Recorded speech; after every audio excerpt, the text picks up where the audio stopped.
දවසේ රොටිය දවසේ රොටිය මනුෂ්‍යයා දෙවියන් වහන්සේගේ වචනයෙන් ජීවත් වෙනවා මිස රොටි පමණකින් ජීවත් නොවන්නේය. මතෙව් 4:4.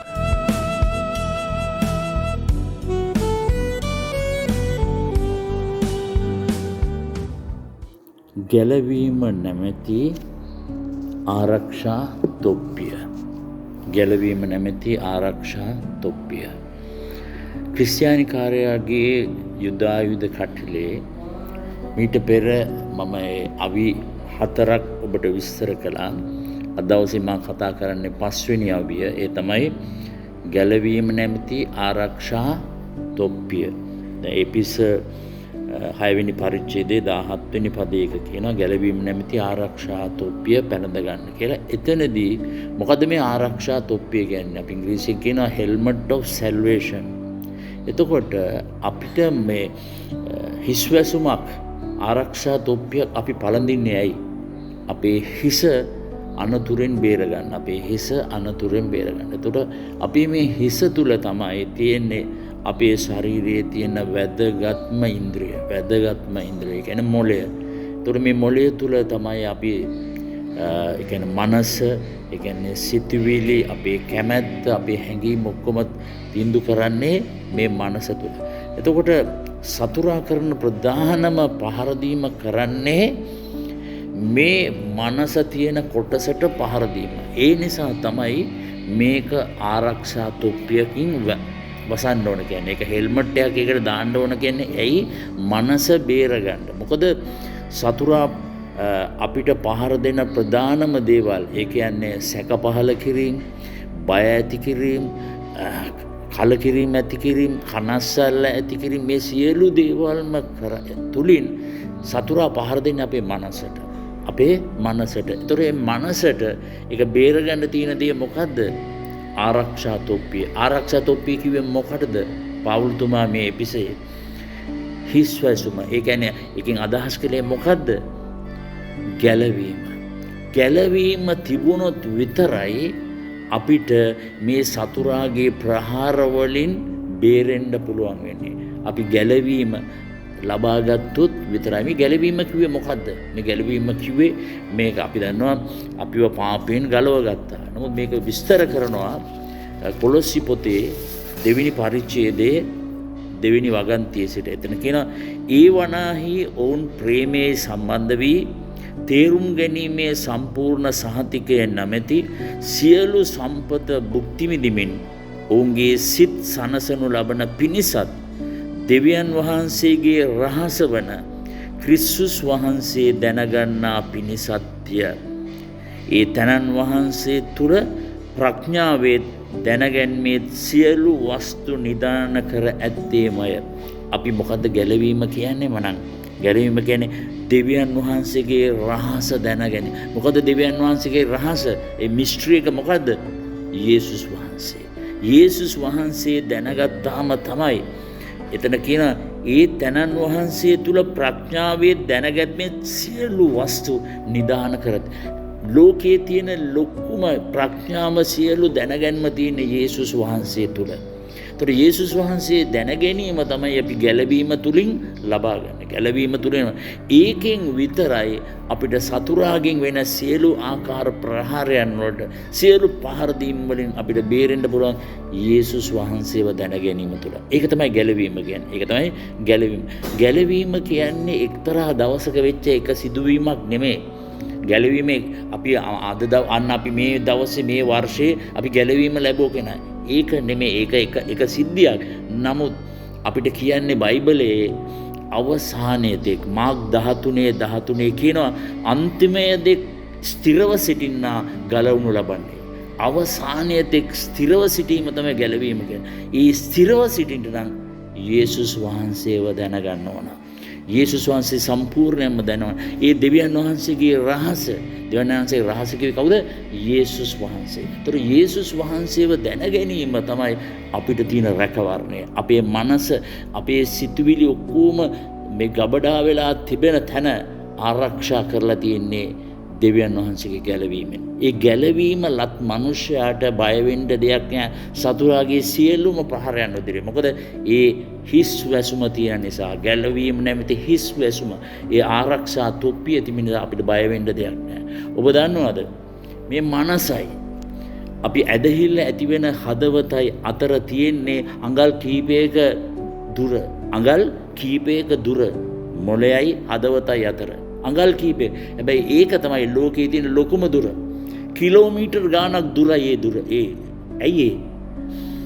යේසුස් වහන්සේ කෙරේ අපි ඇදහිලා ඇති වෙනකොට සතුරා අපේ මනසට පහර දෙනවා නෑ ඕක නෙමේ ඇත්ත. ඕක නෙමේ කියලා නොයෙකුත් බොරු කියනවා, නොයෙක් ආකාර රැවටිලි දේවල් වලට කියනවා, වෙන වෙන විශ්වාසයන් වලට කියනවා. ඒ ඇදහිලා ඇති වෙන්න බාධා කරනවා මනස. මේ මනසයි හදවතයි එකට යාවුනොත් විතරයි අපි ගැලවීම ලබන්නේ. ඒතර මේ කුඩා දුර අපිට මානසිකව පේන මේ කුඩා දුර තමයි ලෝකයේ තියෙන ලොකුම දුර. ඒ කියන්නේ යේසුස් වහන්සේ ඔබ පිළිගත්තේ නැත්නම් අපි ඉන්නේ ඊටාම ඈතක ඒ සත්‍ය දැන ගැනීම තුල.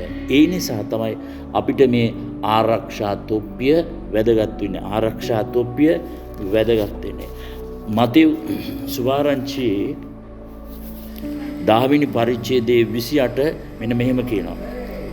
මතෙව් සුභාරංචියේ 10 වෙනි පරිච්ඡේදයේ 28. ශරීරය නසන නමුත් ආත්මය නසන්ට නුපුළුවන් වූ අයවලුන්ට බය නොවන්න. ඔය මේ කියන්නේ ශරීරය අපි නැති කරන්න පුළුවන්. නමුත් ආත්මය නසන්ට නුපුළුවන් වූ අයවලුන්ට බය කිසි කෙනෙකුට බය වෙන්න එපා මේ ශරීරය නැති කරත්. මොකද ඒ ආත්මයේද ශරීරයේද නිරයේ විනාශ කරන්න පුළුවන් තැනන් වහන්සේටම බය වෙන්න. අපි බය වෙන්න ඕනේ කාටද? දෙවියන් වහන්සේට. මේ ලෝකේ ඉන්න මනුෂ්‍යයන්ට මේ ලෝකේ ඉන්න මනුෂ්‍යයන්ට කරන්න පුළුවන් අපේ ශරීරය විනාශ කරන එක විතරයි.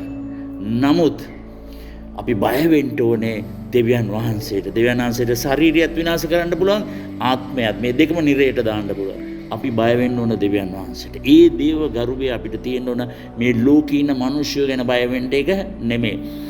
දැන් පසුගිය දවස්වල මේ ඇමරිකාවේ ඒ චාර්ලි කර්ක් කියන ඒ